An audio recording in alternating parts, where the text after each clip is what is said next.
Hey, this is Chris Taunton from ABC Vintage Garage. I just want to thank everyone that watched the last video. The response was much higher than what I was anticipating. So I got a lot of feedback from you guys on YouTube. That's awesome. And also from some other places on socials and stuff that I'm involved with. So today we're going to break it down into kind of two sections. The first section is the stuff that I saw that I wanted to elaborate on, and then on the second half we're going to talk about all the things that you guys saw that I should have gone into more depth on. So again, super appreciate the amount of love that you showed us. Please like, subscribe, all that kind of stuff. Help people on YouTube that want to see this content find it.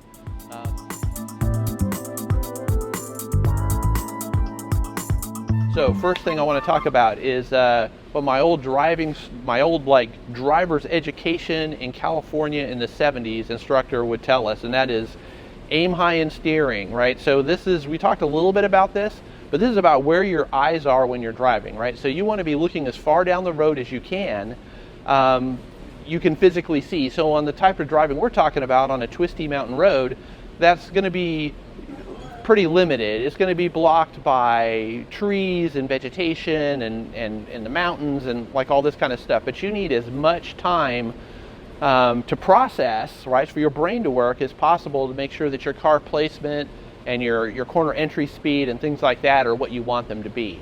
So you need to be constantly focusing on, can I place my eyes further down? Can I see further? And that should be your constant goal, because the further you can see, the more time you have. The second thing that I didn't really talk about much is car placement within your lane. And this is where like the guys with the little cars, the minis and the Sprites and the midgets and the Spitfires and stuff like that have an advantage, because we're all in little cars, right? So when we were talking about our corner entry points and apexes and stuff like that, you need to be like over here on your entries and like tight against the apex and like out here against the edge on your exits. Now again, on the street, you know, there's going to be a dotted or double yellow line, right? You have to stay in your lane. You can't be on the other side of the road, right? Even when you can see, I discourage it, right? Because it's a crutch. It's a way to go fast without being precise, right? So I believe that you should be in your lane at all times and maintaining lane discipline while maximizing your placement, but only within your lane. You don't have access to the other lanes. If you're gonna, like, if you're on a mountain road where it's 4 lanes, or you've got 2 lanes on your side and you've got a dotted line or something like that between the 2 lanes going in the same direction, you can move into the other lane if you signal and check your mirrors and check your blind spot and stuff like that. But I believe that for most of the driving we do, we're going to be on a 2-lane road, and maintaining lane discipline is really key to your safety.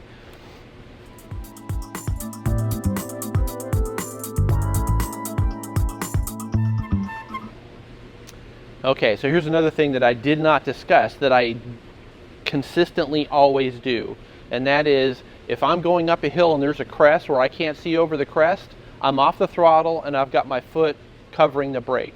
So when I say covering the brake, sometimes that might mean light pressure, sometimes that means just my foot is touching the brake, but I want to eliminate any reaction time delay. So if like I'm coming over a crest, you know, obviously I want, just like you treat a corner where you can't see the apex, you need to treat the crest the same way. You need to be off the throttle, foot covering the brake, or maybe light brake pressure depending on the situation. So if there's something on the other side that you can't see, you have eliminated your reaction time and you can already add some more brake pressure.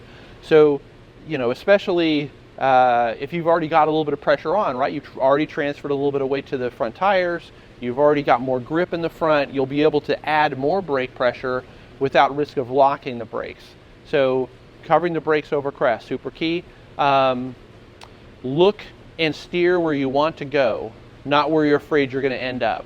So if you're going into a turn and you get surprised, you misjudge, your corner entry speed's too high, you're afraid you're not going to make the corner, don't be looking out here, right? Don't be looking at the other lane, don't be looking at the guardrail or the trees or whatever you're afraid you're going to hit. Instead, I want you to be looking as far down the road as you can, and ideally at your exit point, right? You want to be looking at where you want to go, because whatever's happening, if you steer your tires towards where you want to go, you have a chance of a good outcome. If you just look over here, that's where you're going to end up, right? So steer where you want to go. When I was younger and we were in like driver's ed and things like that, this is all before ABS and traction control and stability control, they used to teach us to steer into the direction of the skid, which people are like, what does that even mean, right? But if you point your front wheels where you want to go, no matter what the attitude of your car is, right? You're coming in here, let's say your car is oversteering. You come in hot, you got your brakes on too much, and the back end of the car starts to come around. You want to aim your tires where you want to go, not where, you don't want to go, right? So if you're just, aim over here and the car spins, or out here too much and then the car's going to fishtail, what you want to do is keep your eye on the ball. You want to end up at your exit point. So that's another little tip.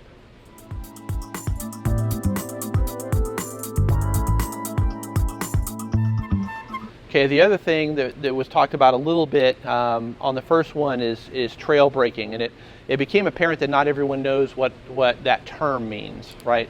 So when I was learning about performance driving, most of the advice was to get all your braking done in a straight line before your turn-in point, right? So you're coming down the road, brake, brake, brake, brake, brake, and now you turn in and apply a little bit of throttle and exit the turn on the throttle hard, right? What we're talking about is you have your beginning of braking point and your end of braking point somewhere in the beginning of the turn, but you're using the weight transfer to give your front tires more grip, to help get the car rotated. So this is more what I would consider a racing technique, but it's usable on the street to help get the car to do what you want it to do. Because like we talked about on the first one, your number one job is to manage weight transfer, right? So all your weight transfer has to be smooth, and your brakes are the most powerful thing on the car, right? So that's how you have the most control over weight transfer. So on trail braking, you're braking, deep into the corner until you're at maximum cornering force, whatever that is going to be for this turn, right? So we're talking about 7/8, so call it 70-80% of your maximum cornering ability. At that point, you're going to be completely off the brakes and starting to gradually, extremely smoothly, what I would call imperceptibly, apply throttle, right? And then when you're starting to unwind the steering past your apex, now you're going to be more throttle as you take steering out. Okay, so next thing we're going to talk about is last weekend I was at the Highlands Motoring Festival in Highlands, North Carolina, just hanging out and taking pictures and stuff like that. And on the way back down Highway 28 out of Highlands, I got to see one more instance of someone who had thrown their car off the side of the mountain, right? So large, fast group of newer Porsches out, trying to find the limits on the street and overstepped. This is not an unusual thing, unfortunately. It's not the first time I've seen this, and it has become an almost every weekend event. And I'm telling y'all, law enforcement don't think we're funny, right? They are not going to believe you when you say that, a squirrel ran out in front of your car, or, there was a box turtle in the road or whatever you tried to avoid or whatever, right? You need to be driving in control. If you want to find the limits, you need to get some instruction, right? Go to driver school at a racetrack, and in a controlled environment where you're not going to, hurt your passenger or some other driver, something like that. Like I know people who have died over driving on mountain roads and have killed other people because they crossed the double yellow and headed on another car, right? Do not be that guy, right?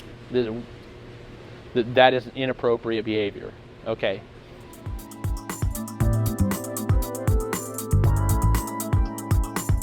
Well, next topic that I did not discuss at all was basic car maintenance. So if you're going to go out there and do this kind of stuff, you need to make sure you have oil in the car, right? Check your oil level, check your tire pressures, tire condition, brake pad life, wheel bearings, and my personal pet thing is like annual brake fluid flushes, right? So your brake fluid absorbs water from the air and it degrades over time. It rusts the inside of the brake hydraulic system and it lowers the boiling point of the fluid. And so for a lot of us, we're not ever really using our brakes to the maximum, right?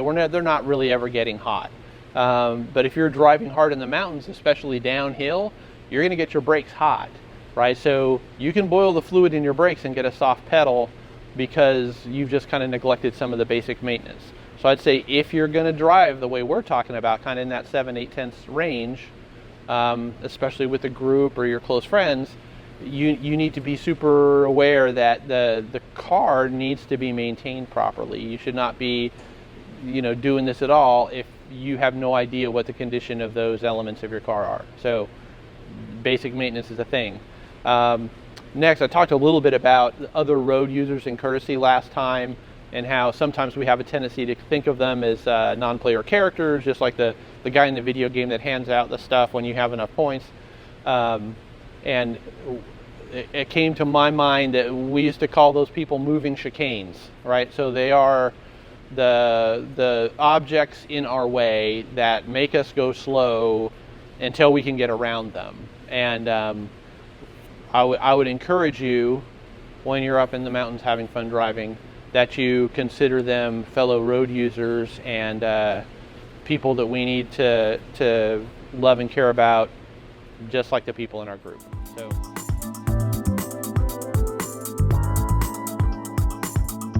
Overtaking. I had a comment about overtaking that one of the people that commented on in the YouTube video was talking about how in the groups, the classic car groups or whatever that he will do these types of drives with, they have a no overtaking rule, so that they in the drivers meeting they talk about how we don't want anyone passing anyone else, right? That just stay in line, do the things, and that is obviously each group can set their own rules and stuff like that. I don't have a problem with that. And if you're doing this type of driving in a group, overtaking should be pretty rare anyway, right? Because you're on a tight, twisty mountain road and everyone's going at a pretty good clip. And even if someone isn't going as fast as you can go, you're still having fun. On the other hand, I have been passed in those situations, especially uphill, because I'm in a car that with not a lot of power. And if someone wants to go faster than I can going uphill, I am not offended. Go ahead and pass where it's safe and legal. The other thing I want to talk about is that I think that overtaking is a lost art, right? So when I was, a young man, most of the mountain 2-lane roads were, dotted yellow line. You didn't really have a lot of double yellows back then. They just assumed that, you're all adults and can pass when safe and had good judgment and stuff like that. And as a society, we've come to value safety more and more and more. And part of that is like population density's increased and things like that. So some of the roads that I drove as a child or as a young man up in the mountains around the San Francisco Bay Area are probably double yellow now. Up here in the North Georgia mountains, mostly you see double yellow. You don't see a lot of passing zones, and where you do, they're infrequent and very specific. So how do you overtake a car safely on a 2-lane road, especially with an underpowered car? So it requires prior planning, right? So you need to be first off in the right gear, and you need to have a speed differential on the person you're passing before the opportunity opens up. So you need to think ahead, and like you're coming up to a crest, you don't see what's over it, it's a double yellow line, it's either a straightaway in a passing zone and it'll go to a dotted yellow, or it's not, right? So either it's going to be more curves and the road just continues, or there's going to be a passing opportunity. So what I do is I give the car ahead of me a little space, I downshift into a gear that I have better acceleration, and I start my acceleration early so that when we crest the hill, I've got a 10, 15 mile an hour speed advantage over the person I'm passing. Now when the visibility opens up and I can see what's ahead, I either back off the throttle because there's not a passing opportunity, or we keep going, signal, and go around that person safely. the more space you have to pass, the safer the pass can be. The more speed differential you have on the car, the less time you spend in the opposite lane. So what you don't want to do is come up over the hill and say, oh, hey, there's a passing zone. You're going the same speed as the car ahead of you, and maybe you're, pretty close to them, and now you've got to downshift and floor the throttle and, wait for your 60 horsepower car to gain speed.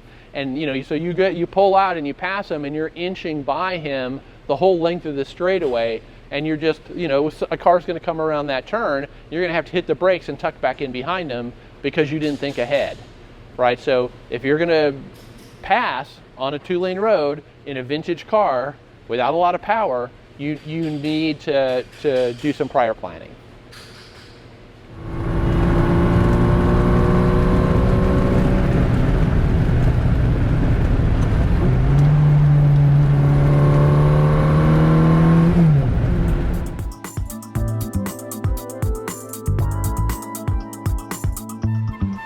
Okay, so now we're going to get to the feedback, the parts that you guys thought I should be talking about that I didn't.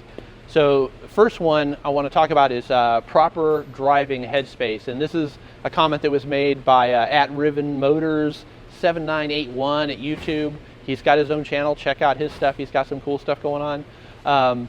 But what he was saying is that when you're in the mountains, you need to be correctly focused on what you're doing. Part of the reason we do this is because we can shut out our worries and cares and all that kind of stuff, and be focused on something that we enjoy, that kind of pushes out the rest of life, right? So I would say that if you're emotionally upset, if you've got some issues going on in your life that's going to pull your attention away from driving, don't go do this, right? One of the mistakes I made early in my, when I was a young man driving fast on back roads, I was going through a breakup with my girlfriend, and I was listening to loud rock and roll music on my little 128, and I wasn't focused on driving, and I came up to a hairpin turn going like 60 miles an hour.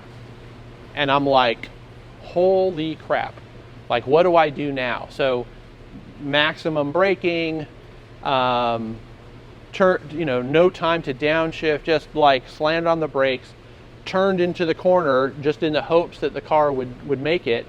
And that's when I discovered that you can spin a front wheel drive car, right? So back end came around, I cranked in full opposite lock, downshifted a gear and floored the throttle. That was enough to keep me on the road. So left front tire went off the inside edge of the road. So I crossed the line, like we talk about is bad, right? All the way across that lane, left front wheel, full lock right, dropping off the outside edge of the road. There was like a deep slope down into a farmer's field, a barbed wire fence that I didn't get to experience, luckily, right? But then car skidded sideways to a stop in the middle of the road. I took a deep breath, put it in first gear, and drove home slowly, right? So I advise against that. Learn from my mistakes. This is not, I don't even have a radio in my cars now, right? When I'm driving on the street, even at a low pace, I want to be focused on my driving. And this type of driving just requires more focus. Okay, so that's my little talk on that. Next, we had an expression of enthusiasm for front-wheel drive cars by Ed Little 5039 at YouTube. So Ed was talking about how his experience with a first-generation Honda Civic, basically started his love affair with front-wheel drive cars. And then there was a big discussion of other people, like front-wheel drive versus rear-wheel drive, and which is better, and stuff like that. And what I would say about that is that you can make a front-wheel drive car handle great. You can get a front-wheel drive car to turn in well. You can get a front-wheel drive car to oversteer, if that's your thing, right? You can do all this with tuning and modifying the car. Most front-wheel drive cars, the way they come from the factory, are going to be very safe. They're going to understeer. They're going to discourage you from driving really fast. The advantages to front-wheel drive cars and why there's so many of them is because they're lighter, then they're more efficient on packaging. So you have like your classic Mini, which seats 4 adults, and you can fit 2 of them in your 1-car garage, right? So because the drivetrain is so compact and the floor is flat, they're very efficient with space and they're lighter, right? So better fuel economy, and there's all kinds of advantages for normal cars. Rear-wheel drive cars have the advantage because as you get on the throttle and weight transfers to the rear, you have more traction on the rear wheels. So for a track car, I would say rear-wheel drive car has an advantage. But for racing, because all the rules have a balance of performance aspect, they're going to make all the cars basically perform about the same anyway, and you can drive whatever you enjoy. So front-wheel drive versus rear-wheel drive is not the car, it's the driver. A good driver can make any car fast. Work on your driving. Don't worry about whether your car's front-wheel drive or rear-wheel drive. Okay, next comment I had is about gear selection, and this is from @RogueTS1 at YouTube. This is someone I actually know that I've been on drives with, and I didn't talk at all about gear selection. I don't know when I started this if there was going to be a lot of interest, and also, the amount of people that are buying new manual transmission cars is like almost none. They're just not, the manufacturers don't really offer them anymore, so you kind of have to be in a vintage car. And my car is so underpowered that gear selection is like baked in, right? I don't have, if I'm in a gear too high, there is no acceleration, right? It's like, it's not going to happen. So what I like about manual transmission cars is that you get to see what's here, right? You have an idea. You can see, like, if you got a bunch of trees in here and you can't see the exit point or the apex or the exit point until you're deep into the corner, so you slowed way down, you can make all those decisions before you get to the turn. So because you can see, you can put the car in the right gear, whereas an automatic can't see. No matter how adaptive and cool and awesome the automatic is, and how much the faster shift speed helps your acceleration times, or you're going to be faster in the quarter mile with an automatic. In the mountains, it's going to be reacting to you the best it can, which is imperfect. So you're going to be in the wrong gear, and then it's going to be downshifting when you get on the throttle, which if you're driving hard, that's a sudden increase in torque. It cannot be as smooth as you can be with a manual, right? So what I would say is that use your eyes, right? Evaluate, like we talked about, road surface, is there gravel, is there wildlife, what's going on that you can see, and put the car in the correct gear before you need it. So what you want to do is be in the gear that will provide maximum acceleration on corner exit, because it's your exit speed that determines your pace. It's not your entrance speed, right? So we're going to be focused on that, and selecting the correct gear is going to be important to that. The next comment actually came from Fast X19 on the X-Web. The X-Web is like a Fiat X19 forum online, and what he was saying is that 7/10 is probably the maximum on the street, and that is obviously a personal choice. I was saying 8/10 if you're alone and 7/10 if you have a passenger. And what he has done on his car is he's made his car as much fun as it can possibly be, and still stay within that 7/10 range, which is obviously a valid option, right? So his car makes great noise. It's got twin Weber carburetors right behind his head. It's like giving him all the awesome feedback that an X19 gives. Absolutely valid. Next comment was from Carl at the X-Web, and he was talking about how on a drive that he was on, or that wasn't like an organized drive, it was just him driving his X19 fast in the mountains. And he came around a corner like this where, there was trees and stuff in the way and he really couldn't see. And out here near where, past the apex before the exit, we've got 2 cars stopped in the road, one on each side, because they're trying to safely move a box turtle off the road, right? So if you can imagine that scenario, that there's a reason to be at 7/10 instead of 8/10, right? Or maybe 6/10 instead of 7/10. But it's an unusual situation. But I can tell you that I've moved probably 20 box turtles off the road in North Carolina and North Georgia mountains, right? Because they decided they're going to cross the road and they're very slow, and they stop when cars come and like turtle up, and it's like, they're going to die, right? So what I would say is, keep in mind that you don't know how fast you're going to have to stop, right? The road can be completely blocked. There could be people out of their cars blocking the road, and wildlife, right? So you need to keep that in mind when you're coming into a corner, that your entry speed isn't so high that you can't completely stop in the distance that you can see, right? So, and for you box turtle people, please pull off the road and listen. Can you hear any cars coming from either direction? And then go move the box turtle off the road, and then listen, and then get back to your car and check your mirrors before you pull out, right? So just be aware that stopping on a mountain road where the visibility is limited is not a safe thing to try. You need to make it as safe as you can make it. And I totally feel for you. I want to move the box turtle too. I've moved a bunch of them. Be careful though. The next comment we had was from @BruceAugust3442 on YouTube. And Bruce was talking about gear selection and engine braking. And that one thing that he does when he's driving the mountains is that he uses engine braking to set his corner entry speed.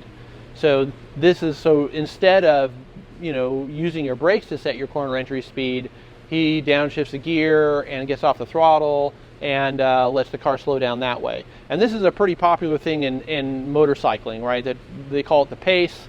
You select a gear that basically gives you the amount of engine braking and acceleration you want, and you just roll on and roll off the throttle, basically. So you look at your corner, you set entry speed really early, right? You're way back here somewhere where you get off the throttle, and then you let the engine braking slow you down so that you make it through the corner, and you smoothly apply throttle and accelerate out of the corner, and you have the RPM range you need to get basically to the next place you're going to let off the throttle. So you're basically in one gear all the time. And you can go pretty quick that way on a motorcycle because you have more engine braking and you have a greater RPM range so that you can make that work. In the type of driving that we're talking about, like 7, 8 tenths, that ain't going to fly, right? You don't have enough engine braking to set the cornering speed that way. You're going to have to use your brakes. But using engine braking and sort of driving your car in the way that the motorcyclists use the pace, that's totally valid. It's like you can totally do that. It's still fun. It's just not at the speed and aggression level that we're talking about. Here's another one. This is from @Moblet at YouTube, and he was talking about how increased brake pressure can tighten your line in a corner, so that you have to be aware that as you get on the brakes harder, your line can tighten, and that is true. It kind of depends on what kind of traction you have at each end of the car. So if the increase in line pressure gives the front end more bite because of weight transfer, that can cause the car to turn better, which will tighten your line.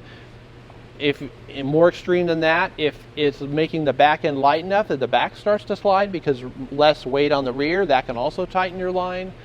So, and absolutely yes, and that's the point, right? So using trail braking into a corner is how you trim the altitude of the car, right? Because the sooner you get the car rotated, the sooner you can ease onto the throttle and the faster your turn exit speed is, right? So using trail braking to fine tune your rotation into the corner is what makes trail braking fun and why it works, right? So absolutely, yes, you have to be aware of it, and you have to have a fine touch on the brake pedal, but you can control that, and that's kind of the whole point is to have more control over your car.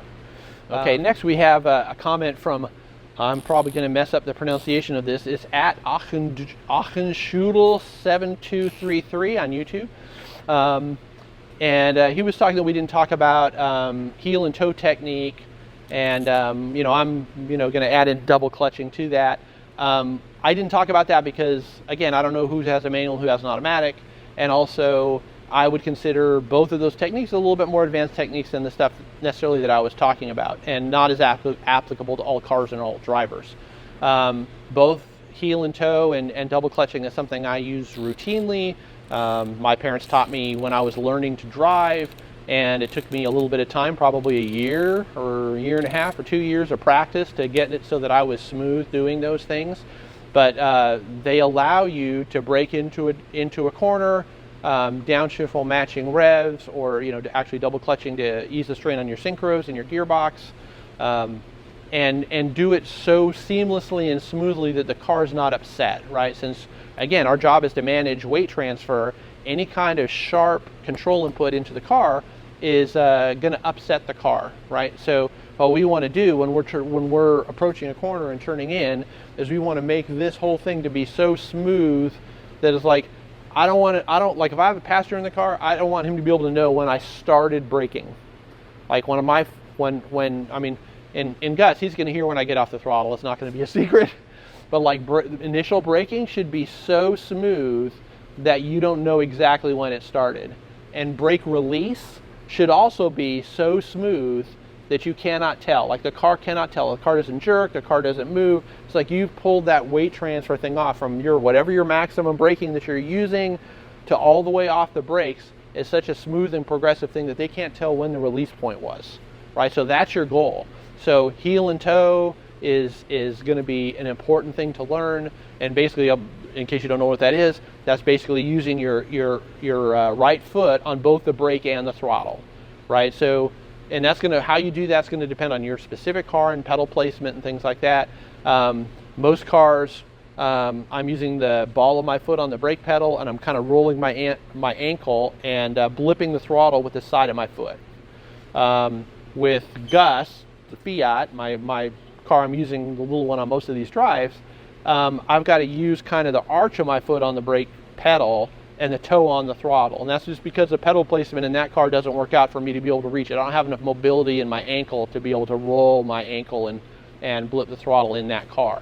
In the Alfa Romeos I own, that's not a problem. The gas pedal's higher, it's easier for me to reach. Where the brakes start to bite allows me to easily roll onto the side of the throttle pedal and blip the engine when I downshift, so that downshift is imperceptible in terms of how it affects the car.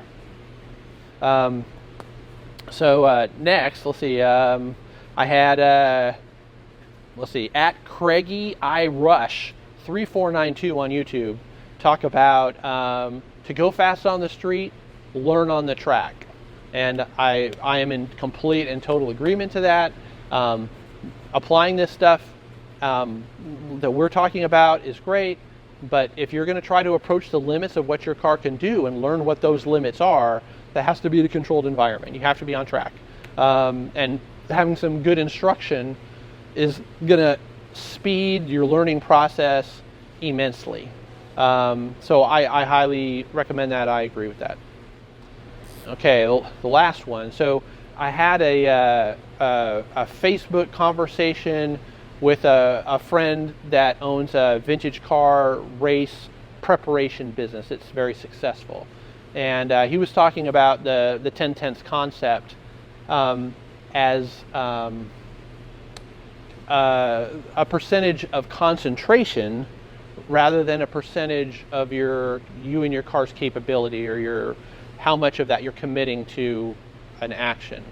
And that is not how I was taught, right? So I learned the 10/10ths concept as a 6-year-old reading a 1957 edition of Sports Car Annual, like a book that my parents had on their bookshelf, and I was all about anything cars and racing and driving. And so basically, as soon as I can read, I was looking and devouring any material that I could get at the library or that my parents had, and my dad had magazine subscriptions, and I was always, when those came in, I read them before he did, right? I mean, I had more free time, right? So 10/10ths is not about how much you're focused on your driving. So when you're racing, you have to be focused 10/10ths, absolutely. Focused on your driving 10/10ths. But you should be focused 10/10ths all the time, right? That is not what we're talking about. We're talking about total amount of capability, not total amount of concentration. And we're going to talk a little bit more about this when we do our next episode, which is going to be Canyon Carving 102, and it's going to be more advanced concepts. And it's basically some of the stuff we're going to talk about is how to practice some of the skills you need to drive fast when you're driving slow in your everyday life, right? But that's going to be about, like, obviously you're not going to be able to practice that stuff if you're not focused on your driving. You need to be focused on your driving whenever you're behind the wheel, right? If I'm going to the store, I'm still conscious of lane placement. I'm still conscious of weight transfer and smoothness and progressive control inputs. That doesn't ever stop, right? I don't stop that because I'm going to the store, right? If I'm behind the wheel of the car, I've got to be focused on driving. And to me, that's what makes driving fun. So I would just, to clarify, in case anyone else has heard or was taught differently about this, when I'm talking about 10/10 or driving at 7/10, what we're talking about is the total capability of you in your car with your current skill set, with the condition of your tires on your car, whatever your maximum is, you need to be back, 30% or whatever, right? But not only focus driving. That's not what we're talking about. 100% focus, 70% of your maximum. Okay. So last thing we want to talk about is flow state, right? So this is about focus. It's not dependent on speed or how many tenths you have. This is about your focus on the task at hand, right? So one of the things I love about driving, one of the things I love about racing, one of the things I love about playing music is that you need to be focused on this in this moment, this second, as it passes. The future disappears, the past disappears, your worries disappear, everything. You have to have total focus on now. And in racing and in sports and stuff, they call that a flow state, but it's like total focus on the instantaneous microsecond that you're living right now. That is your goal, right? So when you're behind the wheel of a car and in other areas of your life, that's where all the joy is. So focus. Anyway, that's it for this presentation. I hope you guys enjoyed our update for Canyon Carving 101, the sequel. We look forward to the next one. Please like, comment, especially comment, subscribe. What did I miss? What would you like to see in the more advanced one? We're going to get into some stuff, tire slip angled grip ratios and all kinds of fun stuff that explain how cars work and how your tires work, and some more advanced driving stuff. But whatever you think I should be talking about, please comment on this one and I will include it in the next one. Again, thanks for watching. If you made it this far, you rock. Chris Taunton, ABC Vintage Garage.